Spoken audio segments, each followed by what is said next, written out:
नमस्कार दोस्तों, आप सभी को एक एजुकेशन पॉइंट में स्वागत है। तो आज की इस वीडियो में आपका क्लास 10 का आपका मैथ का यहाँ पर आपका अध्याय 2 को स्टार्ट करने वाले हैं, जिसका नाम है आपका बहुपद। इंग्लिश आपका होता है पॉलिनोमियल। ठीक है, तो वीडियो को स्टार्ट करने से पहले, इस चैप्टर को स्टार्ट करने से पहले एक छोटा सा रिक्वेस्ट करना चाहते हैं। आपके जितने भी दोस्त हैं सभी के पास जो है कि इस वीडियो को शेयर जरूर कर दें। ठीक है, तो आइए आज की क्लास को करते हैं शुरू। जो आपका चैप्टर है बहुपद, बहुपद से आप लोग अनजान नहीं है। ठीक है, आप लोग जानते हैं, 9th क्लास में भी आप लोग पढ़े होंगे बहुपद। ठीक है, चैप्टर है और आपका 10th में भी आपको पढ़ना है बहुपद।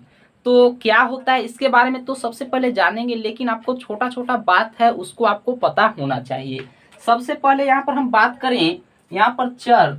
ठीक है, एक आपका होता है चर, एक होता है आपका अचर। ठीक है, तो यहाँ पर चर क्या होता है, तो जितना भी आपका अल्फाबेट वाला होता है, X Y Z A B C D, ये सब आपका क्या होता है। ठीक है, तो ये सब आपका क्या है, तो ये सब आपका चर होता है। अचर का बात करें तो आपका नंबर यानी कि संख्या 1 2 3 4 5 डॉट डॉट डॉट। ठीक है, तो ये आपका चर होता है, ये आपका अचर होता है। ठीक है, अब यहाँ पर हम बात कर लें पद। ठीक है, ठीक है, बहुपद पढ़ने वाले हैं तो पद के भी बारे में थोड़ा सा यहाँ पर जान लेते हैं। तो इसमें आपका अल्फाबेट और अंक और चिन्ह मिल जाए तो आपका एक क्या करता है, पद का निर्माण करता है। ठीक है, जैसे यहाँ पर पद का एग्जाम्पल लें, 2x आपका क्या हो जाएगा, एक पद है, 2x पद हो गया, 5y पद हो गया। ठीक है, ये सब आपका क्या है, तो ये सब आपका पद है। कोई भी यहाँ तक में आपको कोई भी दिक्कत नहीं होगा। आइए आगे बढ़ते हैं। जो आपका चैप्टर है बहुपद, ये सब आपको छोटा छोटा से बात जो है कि आपको पता होना चाहिए। ठीक है, आइए आगे बढ़ते हैं। जो आपका बहुपद चैप्टर है, तो यहाँ पर बात करने वाले हैं बहुपद आपका है क्या। ठीक है, जो आपका यहाँ पर चैप्टर है पढ़ने के लिए, तो बहुपद जो है आपका एक चर में रहने वाला पदों का समूह होता है। ठीक है, ढेर सारा पदों का समूह होता है, उसी को क्या कहते हैं, बहुपद कहते हैं। जैसे यहाँ पर देखिएगा लिखा हुआ है कि एक चर में रहने वाले पदों के समूह को बहुपद कहते हैं। और पद आपको इसीलिए पीछे आपको बताएं क्योंकि इसमें आपको जानना है। ठीक है, तो पद आपका क्या होता है, तो इसमें आपका पीछे आपको बताएं जो आपका अल्फाबेट होना चाहिए, अंक होना चाहिए और चिन्ह होना चाहिए, तो वही आपका एक पद बनेगा। ठीक है, जैसे 2x 5x सब आपका क्या है, तो एक पद है। अब यहाँ पर बहुपद का एग्जाम्पल के बात करेंगे कि बहुपद आपका कैसा कैसा हो सकता है, उसके बारे में भी बात करेंगे। सबसे पहले बहुपद का एग्जाम्पल है यहाँ पर 2x plus 8, 2x square plus 12x plus 10। ठीक है, तो ये आपका क्या है, तो एक बहुपद है। इसमें आपका पदों का ढेर सारा समूह है। ठीक है, तो ये आपका क्या है, तो एक बहुपद है। आई होप कि आपको समझ में ये आपको आया होगा, कोई भी दिक्कत नहीं होगा। अब ये आपका जो बहुपद होता है, बहुपद आपका 3 प्रकार का होता है। कितना प्रकार का, तो 3 प्रकार का, उसके बारे में। तो यहाँ पर आपका बहुपद जो होता है आपका 3 प्रकार का होता है। कौन कौन सा, तो इसके बारे में जानेंगे। सबसे पहला आपका होता है रैखिक बहुपद, जिसका इंग्लिश होता है आपका लीनियर पॉलिनोमियल। दूसरा का नाम है आपका द्विघात बहुपद, क्वाड्रेटिक पॉलिनोमियल। तीसरा का नाम है त्रिघात बहुपद, क्यूबिक पॉलिनोमियल। ठीक है, तो बारी बारी से जानेंगे कि आपका बहुपद है क्या, ये आपको बताएं। आपका पदों का एक समूह रहता है जिसको क्या कहेंगे, बहुपद कहेंगे। ठीक है, और बहुपद का प्रकार हमें यहाँ पर पढ़ना है। ठीक है, तो बहुपद आपका मेन रूप से कितना प्रकार का होता है, तो 3 प्रकार का। कौन कौन सा, तो आपका पहला हो गया रैखिक बहुपद, दूसरा द्विघात बहुपद और तीसरा त्रिघात बहुपद। इतना तक में आपको कोई भी दिक्कत नहीं नहीं होगा। ठीक है, अब आगे बढ़ते हैं, बारी बारी से हम रैखिक बहुपद को जानेंगे, द्विघात बहुपद को जानेंगे और त्रिघात बहुपद के बारे में जानेंगे कि क्या होता है ये। ठीक है, तो आइए बारी बारी से यहाँ पर आपको बताते हैं कि रैखिक बहुपद क्या है, द्विघात और त्रिघात क्या है। तो यहाँ पर देखिएगा आपका बहुपद 3 प्रकार का होता है, आपको बताया रैखिक, द्विघात और त्रिघात। यहाँ पर 3 गो कॉलम को बना लिए हैं। सबसे पहले रैखिक बहुपद के बारे में बात करें, तो रैखिक बहुपद जो आपका होता है, इसका व्यापक रूप आपका ax प्लस b के रूप में होता है। ठीक है, इसका व्यापक रूप किस प्रकार होता है, तो इस रूप में आपका रैखिक बहुपद होता है और ये आपको याद होना चाहिए। ठीक है, आपको याद करना पड़ेगा। रैखिक बहुपद का व्यापक रूप ax प्लस b। इसका हल का बात करें तो इसका जो है आपका सिर्फ एक हल मिलता है। ठीक है, इसका क्या हल मिलता है, तो एक हल मिलता है। और इसको मानेंगे अल्फा। ठीक है, इसको क्या बोला जाता है, तो इसको बोला जाता है अल्फा। आप लोग जानते भी होंगे बहुत सारे। ठीक है, तो ये क्या होता है, इसका नाम है अल्फा। और इसका घात का बात करें तो रैखिक बहुपद में आपका घात कितना होता है, तो रैखिक बहुपद का घात आपका एक ही होता है। ठीक है, यहाँ तक कोई दिक्कत नहीं होगा। तो ये आपका रैखिक बहुपद का व्यापक रूप होता है ax प्लस बी। इसका हल कितना होता है, तो एक हल जिसको बोलेंगे अल्फा। घात कितना होता है, तो रैखिक बहुपद का घात आपका एक ही घात होता है। ठीक है, अब द्विघात बहुपद का बात करें तो द्विघात बहुपद का जो आपका व्यापक रूप होता है A X square plus B X plus C के रूप में होता है आपका द्विघात बहुपद का व्यापक रूप। ठीक है, अब यहां से देखिएगा इसका हल का बात करें तो इसका कितना आंसर मिलता है, तो इसका क्या मिलेगा, हल कितना मिलेगा, तो इसमें आपको दो हल मिलेगा। पहला का नाम दे देंगे अल्फा और दूसरा का नाम दे देंगे बीटा।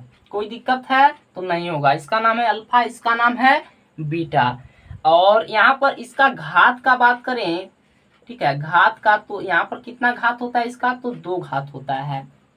त्रिघात बहुपद का बात करें तो त्रिघात बहुपद का जो आपका व्यापक रूप होता है A X cube plus B X square plus C X plus D के रूप में होता है त्रिघात बहुपद का व्यापक रूप। इसका हल का बात करें तो आपका तीन हल मिलता है इसमें। ठीक है, कितना हल, तो तीन हल। पहला का नाम है अल्फा, दूसरा का नाम है बीटा और तीसरा का नाम है गामा। ठीक है, अब यहाँ पर इसका घात का बात करें, यानी कि त्रिघात बहुपद का घात का बात करें तो इसमें आपका कितना घात होता है, अधिकतम तीन घात। ठीक है, ये आपका तीन घात होता है त्रिघात बहुपद में। द्विघात बहुपद में कितना घात, तो दो घात। और रैखिक बहुपद का आपका कितना घात होता है, तो एक घात होता है। आपको कोई दिक्कत होगा तो आप कमेंट करके पूछ सकते हैं। रैखिक बहुपद क्या होता है, तो आपका इस रूप में होता है एक्स प्लस बी के रूप में होता है। द्विघात बहुपद पूछे तो आपका X square plus B X plus C के रूप में होता है। वहीं पर त्रिघात बहुपद का बात करें तो A X square plus B X cube plus B X square plus C X plus D के रूप में आपका त्रिघात बहुपद होता है। ठीक है, और ये आपका रैखिक बहुपद है तो इसका आपका एक हल मिलेगा, इसका दो हल मिलेगा, और ये आपका त्रिघात है तो इसका तीन हल मिलता है। यहाँ तक आपको कोई भी दिक्कत नहीं होगा। अब इससे आगे बढ़ेंगे, आगे आपको पढ़ना है यहाँ पर बहुपद का घात। ठीक है, जैसे हम वहां पर बात करें रैखिक बहुपद, द्विघात बहुपद और त्रिघात बहुपद, तो उसमें आपको बताएं कि घात कितना होता है। तो यहाँ पर है बहुपद का घात आपका क्या होता है, सबसे पहले जानेंगे। तो यहाँ पर है कि किसी बहुपद, ठीक है, किसी बहुपद px में क्या, तो किसी बहुपद px में x की उच्चतम, ठीक है, उच्चतम घात को ही हम क्या कहते हैं, बहुपद का घात कहते हैं। एग्जाम्पल से समझिए यहाँ पर, जैसे यहाँ पर एग्जाम्पल में लेते हैं 2x स्क्वायर प्लस यहाँ पर ले लेते हैं 12x प्लस 10। ठीक है, तो ये आपका एक बहुपद है। अब इसमें बोला जाए कि इसमें आपका अधिकतम घात क्या है। ठीक है, इस बहुपद में आपका अधिकतम घात क्या है, तो यहाँ पर आपका x के पावर, ठीक है, कितना दिखाई दे रहा है यहाँ पर, तो इसमें आपका एक पावर है, लेकिन इसमें आपका कितना पावर है, तो दो पावर है। तो इसका घात कितना हो जाएगा, तो ये आपका दो घात का है। ठीक है, कितना घात का है, तो बहुपद दो घात का है। तो इस प्रकार आप बहुपद का घात को आप पहचान सकते हैं, यानी कि जितना अधिक पावर रहेगा x की उच्चतम घात, किसी बहुपद में px में x की उच्चतम घात को ही क्या कहेंगे, बहुपद का घात कहें। तो एग्जाम्पल से यहाँ पर आपको समझा है, इसमें आपका कौन सा यानी a की अधिकतम घात था, तो यहाँ पर एक्स स्क्वायर, यानी कि घात कितना हो गया, तो इसका दो घात हो गया, तो ये बहुपद का घात है। ठीक है, आइए आगे बढ़ते हैं। यहाँ पर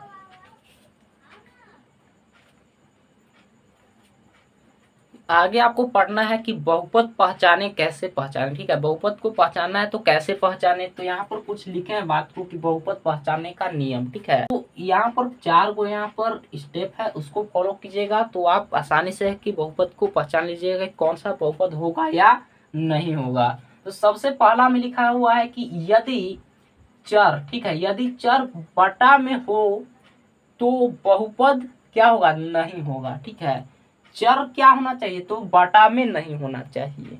ठीक है, चर जो है आपका बटा में नहीं होना चाहिए। चर का मतलब आपका एक्स वाई जेड ये वाला। ठीक है, आपको शुरुआत में ही बताए हैं।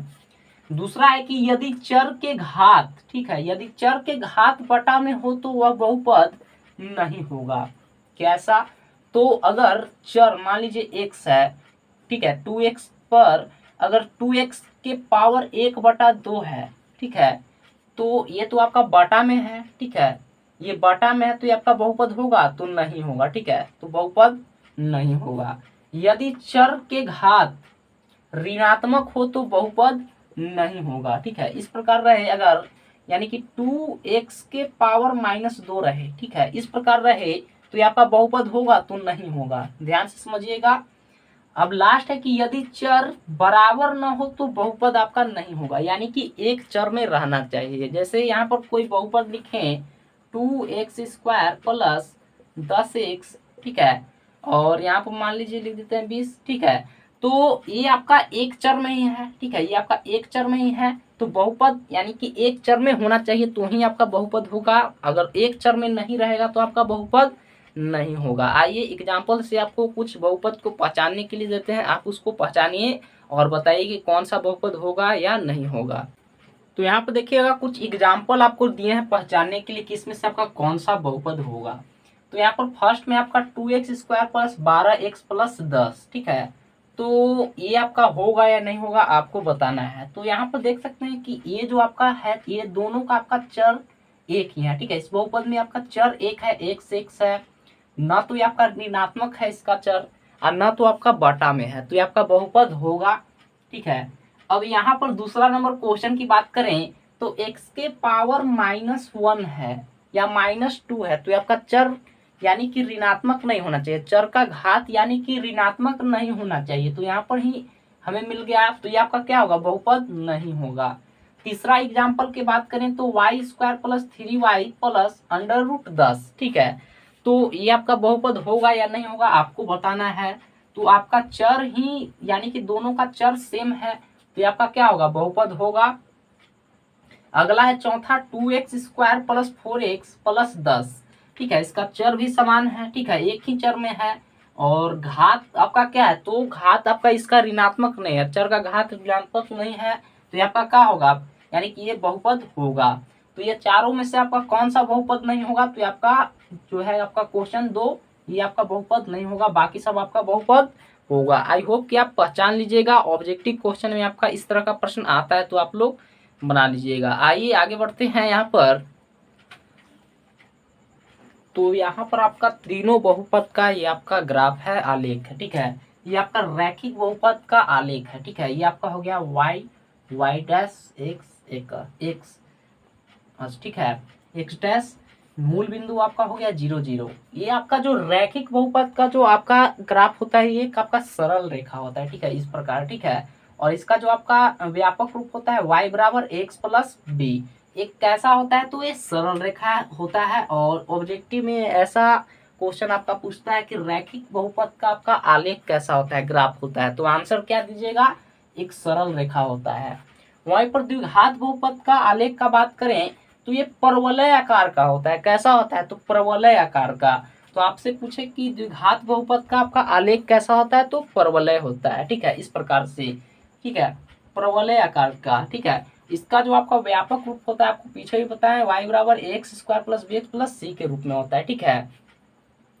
अब यहाँ पर बात करें त्रिघात बहुपद का बात, तो ये आपका इस प्रकार से त्रिघात बहुपद का यहाँ पर ग्राफ होता है और इसका व्यापक रूप आपका y बराबर ax³ plus bx² plus c plus d के रूप में होता है। तो ये आपका तीनों यानी कि बहुपद का प्रकार पढ़े जिसमें आपका रैखिक, द्विघात और त्रिघात बहुपद का आलेख के बारे में भी बात किए। रैखिक बहुपद में आपका एक हल मिलता है, इसका घात भी एक होता है। द्विघात बहुपद में आपका कितना हल मिलता है, तो 2 हल मिलता है और घात आपका 2 होता है। त्रिघात बहुपद में आपका कितना हल मिलता है, तो 3 हल मिलता है और इसका कितना यानी कि घात होता है, तो 3 घात होता है। तो आपको कैसा लगा वीडियो कमेंट करके जरूर बताएं और वीडियो को शेयर नहीं किया तो अपने दोस्तों के पास शेयर जरूर कर दें और अपना प्यार और सपोर्ट बनाए रखिए। और वीडियो को लाइक नहीं किए तो लाइक जरूर कर दीजिएगा, आपके एक लाइक से हम बहुत ही मोटिवेट होते हैं, तो वीडियो को लाइक जरूर कर दें। मिलते हैं आपको नेक्स्ट वीडियो में, तब तक के लिए धन्यवाद।